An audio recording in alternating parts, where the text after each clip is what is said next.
ഇനി അടുത്തതാണ് deleting a node from binary search tree. നമ്മൾ ഇത്ര നേരം പഠിച്ചത് ഇൻസേർഷൻ പഠിച്ചു, ജസ്റ്റ് അതിൻ്റെ ഒരു ക്രിയേഷൻ എങ്ങനെയാണെന്നൊക്കെ പഠിച്ചു.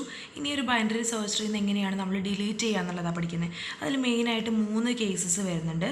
ഒന്ന്, ഒരു ചൈൽഡും ഇല്ലാത്തായിട്ട് ലാസ്റ്റ് നോഡിന് അല്ലെങ്കിൽ ടെർമിനൽ നോഡിന് ഈ രീതിയിൽ കിടക്കുന്ന ലാസ്റ്റ് നോഡുണ്ടല്ലോ, വേറെ ചൈൽഡോ കാര്യങ്ങളോ ഒന്നും ഇല്ലാത്ത ലാസ്റ്റ് നോഡിനെ ഡിലീറ്റ് ചെയ്യേണ്ട കേസ്.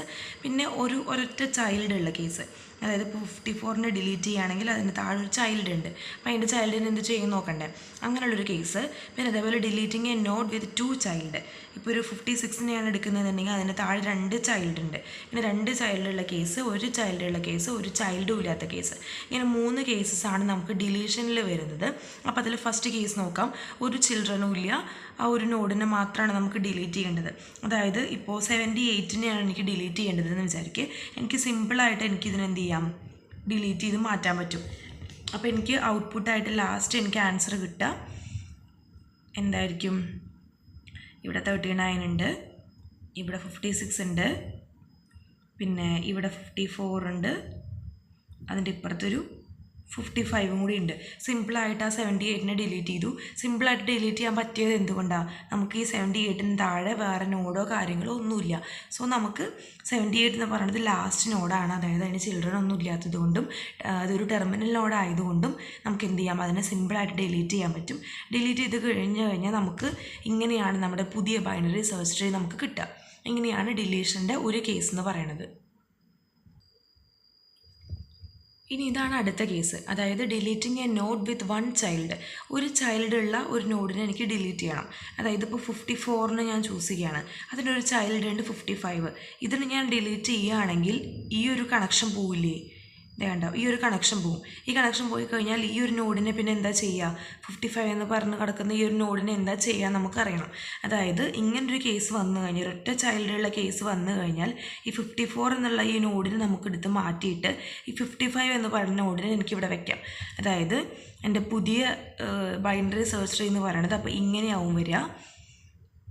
ഇവിടെ 39, ഇവിടെ 56, ഇവിടെ 78. ഇപ്പോൾ ഇവിടെ 54 ഉണ്ടായിരുന്നു, 54 എന്ന് പറഞ്ഞിട്ടുള്ള നോഡ് ഡിലീറ്റ് ചെയ്തപ്പോൾ അതിന് താഴെ ഉണ്ടായിരുന്ന 55 എന്ന് പറഞ്ഞിട്ടുള്ള ചൈൽഡിനെ ഇവിടെ കൊണ്ടുവന്ന് വയ്ക്കും. ഇങ്ങനെയാണ് ഒരൊറ്റ ചൈൽഡുള്ള ഒരു കേസ്, ഇങ്ങനെയാണ് വരിക. ഇനിയിപ്പോൾ അതർവൈസ് ഇവിടെയാണെന്ന് വിചാരിക്കുക, റൈറ്റ് സൈഡിൽ എനിക്ക് ഏതെങ്കിലും ഒരു സൈഡിൽ, അപ്പോൾ ലെഫ്റ്റ് സൈഡിലോട്ട് ഏതെങ്കിലും ഒരു വാല്യൂ എനിക്കിവിടെ ഉണ്ടെന്ന് വിചാരിക്കുക. ഇപ്പോൾ 77 ആണെന്ന് വിചാരിച്ചു. ഇവിടെയാണ് എനിക്കൊരു നോഡുള്ളത്. ഈ നോഡിനെ 78നെയാണ് എനിക്ക് ഡിലീറ്റ് ചെയ്യേണ്ടതെന്നുണ്ടെങ്കിൽ ഇതിനെ സിമ്പിളായിട്ട് ഇതിനെ ഡിലീറ്റ് ചെയ്യുക. ഡിലീറ്റ് ചെയ്തതിന് ശേഷം ഇവിടേക്ക് 77 കൊണ്ടുവരിക. അതായത് ഇങ്ങനെയായിരിക്കും, ഇവിടെ 78ന് പകരം ഇവിടെ 77 ആവും അവിടുത്തെ ആൻസർ വരിക. അതായത് അതിന് താഴെയുള്ള ചൈൽഡ് നോഡിനെ അതിന് തൊട്ട് മുകളിലുള്ള നോഡാക്കിയിട്ട് നമ്മൾ മാറ്റി എഴുതി വയ്ക്കുക. അതായത് ഇതിനെ മാറ്റുമ്പോൾ നിങ്ങൾക്കൊരു ഡൗട്ട് വരുന്നത്, ഇത് റൈറ്റ് സൈഡിലല്ലേ, അപ്പോൾ എങ്ങനെയാണ് 56ൻ്റെ ലെഫ്റ്റ് സൈഡിൽ കൊണ്ടുവന്ന് വെക്കുക എന്നുള്ളതായിരിക്കും നിങ്ങളുടെ ഒരു ഡൗട്ട് വരിക. പക്ഷെ അത് ഡൗട്ട് എടുക്കേണ്ട കാര്യമില്ല. 54നെ ഇവിടെ ഡിലീറ്റ് ചെയ്ത് കഴിഞ്ഞാൽ ഇവിടെ ലെഫ്റ്റ് നോഡാണ് ബാക്കിയുള്ളത്. അതുമാത്രമല്ല 56നേക്കാൾ ചെറിയ നോഡാണ് എപ്പോഴും ഈ ഒരു സൈഡിലുണ്ടാവുക. ഇതിപ്പോൾ ലെഫ്റ്റ് ആയിക്കോട്ടെ, ഇതിൻ്റെ റൈറ്റ് സബ് ട്രീയിലായിക്കോട്ടെ, 55നേക്കാൾ ചെറുതാണ് ഉണ്ടാവുക. സോ നമുക്കിതിനെ ലെഫ്റ്റ് സൈഡിലാണ് കൊണ്ടുവന്ന് വെക്കേണ്ടത്. അതുകൊണ്ടാണ് ഇവിടെ 55 എന്ന് വന്നത്. ഇനിയിപ്പോൾ ഇവിടുത്തെ കേസ് എടുക്കുകയാണെങ്കിൽ 78ന് താഴെ ഒരു 77 എന്ന് പറഞ്ഞിട്ടുള്ള ഒരു നോഡ് എൻ്റെ കയ്യിലുണ്ടെങ്കിൽ 78നെയാണ് ഡിലീറ്റ് ചെയ്യേണ്ടത് എന്നുണ്ടെങ്കിൽ 78നെ ഡിലീറ്റ് ചെയ്ത് കഴിഞ്ഞാൽ ഈ 77 എടുത്തിട്ട് 78ൻ്റെ ആ ഒരു സെക്ഷനിൽ കൊണ്ടുവന്ന് വെക്കണം. കാരണം ഈ നോഡ് ഇല്ലെങ്കിൽ ഇത് ഒറ്റയ്ക്ക് ഇവിടെ നിൽക്കാൻ പറ്റില്ല. ഇതിന് നമുക്കൊരു കണക്ഷൻ ഉണ്ടാക്കി കൊടുക്കണം, അല്ലെങ്കിൽ ഇതിനൊരു പാരൻ്റ് ഉണ്ടാക്കി കൊടുക്കണം. അതാണ് നമ്മളിവിടെ ചെയ്യുന്നത്. 77നെ കൊണ്ടുവന്ന് വെച്ചു. ഈ 77 എന്ന് പറയുന്നത് 56നേക്കാൾ വലുതാണ്. സോ അതുകൊണ്ടാണ് ഇതിൻ്റെ റൈറ്റ് സൈഡിൽ എന്നെ കൊണ്ടുവന്ന് വെക്കുന്നത്. ഒരു കാരണവശാലും ഇത് ചെറുതാവില്ല. ഈ ഒരു സൈഡിലുള്ള നോഡ് 56നേക്കാൾ ചെറിയ നോഡാവില്ല. സോ ലെഫ്റ്റ് സൈഡിലുള്ള കാര്യം നിങ്ങൾ ചിന്തിക്കുകയേ വേണ്ട. ഈ റൈറ്റ് സൈഡിലുള്ള നോഡിനെയാണ് നമ്മൾ ഡിലീറ്റ് ചെയ്യുന്നതെന്നുണ്ടെങ്കിൽ അതിൻ്റെ ചൈൽഡ് ലെഫ്റ്റോ റൈറ്റോ ആയിക്കോട്ടെ, അത് നമ്മൾ റൈറ്റിലാണ് കൊണ്ടുവന്ന് വെക്കേണ്ടത്. ഇനി ഒരു ലെഫ്റ്റ് സൈഡിലുള്ള ആ നോഡിനെയാണ് ഡിലീറ്റ് ചെയ്യേണ്ടതെന്നുണ്ടെങ്കിൽ ആ നോഡിൻ്റെ ചൈൽഡ് ലെഫ്റ്റിലോ റൈറ്റിലോ ആയിക്കോട്ടെ, അതിന് നമ്മൾ ലെഫ്റ്റ് സൈഡിലാണ് കൊണ്ടുവന്ന് വെക്കേണ്ടത് എന്നാണ് ഇതിന്ന് മനസ്സിലാക്കേണ്ടത്. അപ്പോൾ deleting A node with 1 child എന്ന് പറഞ്ഞു കഴിഞ്ഞാൽ ആ ചൈൽഡിനെ ഡിലീറ്റ് ചെയ്യുക, കറക്റ്റ് ഏത് പൊസിഷനിലാണോ ആ പൊസിഷനിൽ നമ്മളതിനെ പ്ലേസ് ചെയ്യുക. ഇങ്ങനെയാണ് deleting A node with 1 child എന്നുള്ള കേസ് വരുന്നത്. ഇനി വേറൊരു കേസാണ് deleting A node with 2 children. അതായത് ഒരു ചൈൽഡ് ഉണ്ടാവുന്ന കേസ് പറഞ്ഞു, അതിന് ജസ്റ്റ് സിമ്പിളായിട്ട് ഡിലീറ്റ് ചെയ്ത് ആ നോഡിനെ നമുക്ക് ജസ്റ്റ് റീപ്ലേസ് ചെയ്ത് അവിടെ വെച്ചാൽ മതി. പക്ഷേ 2 ചൈൽഡ് ഉണ്ടാകുമ്പോൾ നമുക്ക് ചെറിയൊരു വ്യത്യാസമുണ്ട്. അതായത് ഇപ്പോൾ 56 എന്ന് പറഞ്ഞിട്ടുള്ള നോഡിനെയാണ് എനിക്ക് ഡിലീറ്റ് ചെയ്യേണ്ടതെന്ന് വിചാരിക്കൂ.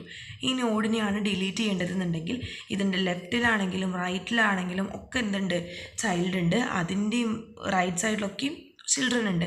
അപ്പോൾ നമുക്ക് ഇങ്ങനെ ഒരു നോഡിന്, ആ ഒരു നോഡിന് ലെഫ്റ്റിലും റൈറ്റിലും നോഡുണ്ട്, ചിൽഡ്രൻ ഉണ്ടെങ്കിൽ നമുക്ക് എങ്ങനെയാണ് ആ ഒരു പെർട്ടിക്കുലർ നോഡിന് ഡിലീറ്റ് ചെയ്യേണ്ടതെന്നാണ് നോക്കുന്നത്. ഇങ്ങനെ ഡിലീറ്റ് ചെയ്യേണ്ട കേസിൽ നമ്മൾ എന്ത് ചെയ്യുക, ഒന്നില്ലെങ്കിൽ ലെഫ്റ്റ് സബ് ട്രീയിലുള്ള ഏറ്റവും വലിയ നോഡിനെ നമ്മൾ സെലക്ട് ചെയ്യുക.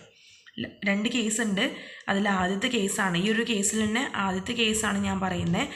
ലെഫ്റ്റ് സബ് ട്രീയിലുള്ള വലിയ ചൈൽഡിനെ ഇതിന് ഡിലീറ്റ് ചെയ്ത് കഴിഞ്ഞാൽ ഇവിടെ ആരെങ്കിലും വേണമല്ലോ, അല്ലെങ്കിൽ ഇവിടെ ആരെങ്കിലും കൊണ്ടുവന്ന് വെച്ചാൽ മാത്രമല്ലേ അവിടെ എന്താ പറയുക, നമുക്ക് ഈ ഒരു പാരൻറ്റ് ചൈൽഡ് എന്നുള്ളൊരു രീതി വരുള്ളൂ. എന്നാലാണല്ലോ അതിന് ബൈനറി സെർച്ച് ട്രീ എന്ന് പറയുക. അതിന് വേണ്ടിയിട്ടാണ് നമ്മൾ ചെയ്യുന്നത്. അല്ലെങ്കിൽ രണ്ടും 2 ട്രീ ആയിട്ട് സെപ്പറേറ്റ് ആയി പോയില്ലേ, അങ്ങനെ ചെയ്യരുത്.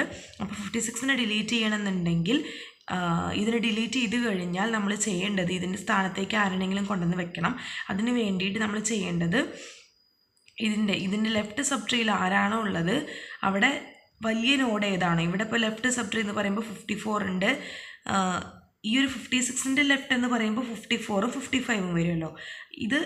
ഇതിൻ്റെ മൊത്തത്തിലുള്ള ലെഫ്റ്റ് സബ് ട്രീ ആണ്. ഇതിൻ്റെ റൈറ്റ് സബ് ട്രീ ആണ്. അപ്പോൾ ഞാനത് ലെഫ്റ്റ് സബ് ട്രീ ചൂസ് ചെയ്യാണ്. 56ൻ്റെ ലെഫ്റ്റ് സബ് ട്രീയിലുള്ള ഏറ്റവും വലിയ നോഡ് ഏതാണോ അതിനെ ചൂസ് ചെയ്യുക. ഇവിടെ ഏറ്റവും വലിയ നോഡ് എന്ന് പറയുന്നത് 55 ആണ്. ആ വലിയ നോഡിനെടുത്തിട്ട് ഇവിടെ കൊണ്ടുവന്ന് വയ്ക്കാം. അപ്പോൾ നമ്മുടെ ആൻസർ എങ്ങനെ കിട്ടും? 45, 39. നമ്മളോട് 56നെ ഡിലീറ്റ് ചെയ്തു, ലെഫ്റ്റ് സബ് ട്രീയിലുള്ള ഏറ്റവും വലിയ നോഡിനെ ചൂസ് ചെയ്തു, ആ വലിയ നോഡിനെ ഇവിടെ കൊണ്ടുവന്ന് വെച്ചു. പിന്നെ ഇവിടെ എന്താ പറയുക, 55നെ മാറ്റിയിട്ട് ഇവിടെ 56നെ മാറ്റിയിട്ട് ഇവിടെ 55നെ കൊണ്ടുവന്ന് വെച്ചാലും ലെഫ്റ്റ് സബ് ട്രീയിൽ ഇവിടെ 54 ഉണ്ട്. സോ അതിനെ അങ്ങനെ തന്നെ കൊണ്ടുവന്ന് വയ്ക്കുക. ഇതിൻ്റെ റൈറ്റ് സൈഡിൽ 78 ഉണ്ട്, റൈറ്റ് സൈഡിൽ 80 ഉണ്ട്. ഇതാണ് ഒരു കേസ്. ഇപ്പം എന്താ, നമുക്കൊരു പാരൻ്റ് ഇവിടെ കിട്ടി. അതിൻ്റെ ലെഫ്റ്റും റൈറ്റും നോഡ്സ് ഇവിടെ സെറ്റാണ്. ലെഫ്റ്റ് നോഡിൽ പാരൻറ്റിനേക്കാൾ ചെറുതാണ് ഇവിടെ ഉള്ളത്, റൈറ്റിൽ പാരൻറ്റിനേക്കാൾ വലുതാണ് ഇവിടെ ഉള്ളത്. സോ ആ ഒരു കാര്യത്തിൽ കൺഫ്യൂഷൻ വേണ്ട. ഇത് നമ്മുടെ ഒന്നാമത്തെ കേസാണ്. ഇനി രണ്ടാമത്തെ കേസ് എന്ന് പറയുമ്പോൾ ഒന്നില്ലെങ്കിൽ ഇങ്ങനെ ചെയ്യാം, അല്ലെങ്കിൽ വേറൊരു രീതിയിൽ ചെയ്യുന്നത്, ഇപ്പോൾ നമ്മൾ ലെഫ്റ്റ് സബ് ട്രീയിലുള്ള വലിയ വാല്യൂനല്ലേ ചൂസ് ചെയ്തിട്ട് ഇവിടെ കൊണ്ടുവന്ന് വെച്ചേ. ഇങ്ങനെയല്ലെങ്കിൽ ഇവിടെ റൈറ്റ് സബ് ട്രീയിലുള്ള ചെറിയ വാല്യൂനെ ചൂസ് ചെയ്തിട്ടും ഇവിടെ കൊണ്ടുവന്ന് വയ്ക്കാം. അതാണ് സെക്കൻഡ് കേസ്. അതായത് 45നെ ഇവിടെ വെച്ചു, പിന്നെ 39 ഇവിടെ കൊണ്ടുവന്നു, പിന്നെ 56നെയാണ് ഡിലീറ്റ് ചെയ്തത്. നമ്മൾ നേരത്തെ 56നെ ഡിലീറ്റ് ചെയ്ത് 56ൻ്റെ ലെഫ്റ്റ് സബ് ട്രീയിലുള്ള വലിയ നോഡ് ഏതാണോ അതിനെയാണ് 56ന് പകരം കൊണ്ടുവന്ന് വെച്ചത്. അത് ഒന്നാമത്തെ കേസ്. ഇനി രണ്ടാമത്തെ കേസ് എന്ന് പറയുന്നത് 56ൻ്റെ റൈറ്റ് സൈഡിൽ ഏറ്റവും ചെറിയ നോഡ് ഏതാണോ അതിനെ ചൂസ് ചെയ്തിട്ട് ഇങ്ങോട്ട് കൊണ്ടുവന്ന് വയ്ക്കുക. 56ന് പകരം നമ്മളിവിടെ 78നെയാണ് കൊണ്ടുവന്ന് വെച്ചത്. കാരണം 56ൻ്റെ റൈറ്റ് സൈഡിൽ ചെറിയ നോഡ് എന്ന് പറയുന്നത് 78 ആണ്. എന്നിട്ട് എന്ത് ചെയ്യാം, ഇതിൻ്റെ ലെഫ്റ്റ് സൈഡിൽ 54നെ കൊണ്ടുവന്ന് വയ്ക്കുക, 55നെ കൊണ്ടുവന്ന് വയ്ക്കുക, ഇവിടെ 80നെ കൊണ്ടുവന്ന് വയ്ക്കുക. ഈ 56ന് പകരമാണ് 78നെ കൊണ്ടുവന്ന് വെച്ചത്. അപ്പോൾ ഇവിടെ ഈ 56ന് പകരം 78 കൊണ്ടുവന്ന് വെച്ച് കഴിഞ്ഞാൽ ബാക്കി 54 ഇവിടെ ഉണ്ട്, 55 ഇവിടെ ഉണ്ട്, 80 ഇവിടെ ഉണ്ട്. അതാണ് സെക്കൻഡ് കേസ് എന്ന് പറയുന്നത്. അതായത് ഫസ്റ്റ് കേസ് എന്ന് പറഞ്ഞു കഴിഞ്ഞാൽ 56നെ ഡിലീറ്റ് ചെയ്ത് കഴിഞ്ഞാൽ 56ൻ്റെ ലെഫ്റ്റ് സബ് ട്രീയിൽ എന്താണോ ഉള്ളത് അതിലെ വലിയ വാല്യൂവിനെ എടുത്തിട്ട് 56ൻ്റെ ഭാഗത്ത് കൊണ്ടുവന്ന് വയ്ക്കുക, ബാക്കിയുള്ളതൊക്കെ അതേപോലെ തന്നെ വയ്ക്കുക. ഇനി അതർവൈസ് രണ്ടാമത്തെ കേസ് ഒന്നില്ലെങ്കിൽ ഇങ്ങനെ വയ്ക്കാം, അല്ലെങ്കിൽ വയ്ക്കാവുന്ന കേസ് എന്ന് പറയുന്നത് 56ൻ്റെ റൈറ്റ് സബ് ട്രീയിൽ ഏറ്റവും ചെറിയ വാല്യൂ ഏതാണോ അതിനെ ചൂസ് ചെയ്തിട്ട് 56ൻ്റെ സൈഡിൽ കൊണ്ടുവന്ന് വയ്ക്കുക, ബാക്കിയുള്ളതൊക്കെ അതേപോലെ തന്നെ അറേഞ്ച് ചെയ്യുക. അതാണ് രണ്ടാമത്തെ കേസ്. അപ്പോൾ 3 കേസാണുള്ളത്. ഒന്ന് 2 ചൈൽഡ് ഉള്ളത്, ഒന്ന് 1 ചൈൽഡ് ഉള്ള കേസ്, ഒന്ന് 1 ചൈൽഡും ഇല്ലാത്ത കേസ്. 1 ചൈൽഡും ഇല്ലാത്ത കേസിൽ നമുക്ക് സിമ്പിളായിട്ട് നമുക്ക് ഡിലീറ്റ് ചെയ്യാം. ഇനി 1 ചൈൽഡ് ഉള്ള കേസിലാണെങ്കിൽ നമുക്ക് അതിനെ ഡിലീറ്റ് ചെയ്തിട്ട് അതിന് താഴെ ഏത് നോഡാണുള്ളത് അവിടെ നമുക്ക് ഡിലീറ്റ് ചെയ്ത ഭാഗത്ത് റീപ്ലേസ് ചെയ്യാം. ഇനി 2 ചൈൽഡ് ആണുള്ളതെങ്കിൽ 2 കേസാണ് വരിക. ആദ്യത്തെ കേസ് എന്ന് പറയുന്നത് ലെഫ്റ്റ് സൈഡിൽ വലിയ വാല്യൂവിനെ എടുത്തിട്ട് ആ ഡിലീറ്റ് ചെയ്ത ഭാഗത്ത് കൊണ്ടുവന്ന് വയ്ക്കുക, ബാക്കിയൊക്കെ അതേപോലെ വരയ്ക്കുക. അതർവൈസ് അല്ലെങ്കിൽ രണ്ടാമത്തെ കേസ് എന്ന് പറയുന്നത് എന്താ പറയുക, ഡിലീറ്റ് ചെയ്യേണ്ട നോഡിൻ്റെ റൈറ്റ് സൈഡിലുള്ള ചെറിയ വാല്യൂ ഏതാണോ അതിനെ കൺസിഡർ ചെയ്യുക. അതിനെ 56ൻ്റെ ഭാഗത്ത്, അതായത് അതിനെ ഡിലീറ്റ് ചെയ്യേണ്ട നോഡിൻ്റെ ഭാഗത്ത് കൊണ്ടുവന്ന് വെക്കുക. ബാക്കിയൊക്കെ അതേപോലെ അറേഞ്ച് ചെയ്യുക. ഇങ്ങനെ നമുക്കൊരു 3 കേസാണ് ഡിലീഷൻ്റെ ഭാഗത്തുള്ളത്. അപ്പോൾ ഇത്രയും ഡിലീഷൻ നല്ല രീതിക്ക് പഠിക്കുക. ക്വസ്റ്റ്യൻ പേപ്പറിൽ എപ്പോഴും കണ്ടിട്ടുണ്ട് ഇൻസേർഷൻ ഡിലീഷനൊക്കെ. ഓക്കെ, എന്തെങ്കിലും ഡൗട്ട് ഉണ്ടെങ്കിൽ ചോദിക്കാം കേട്ടോ.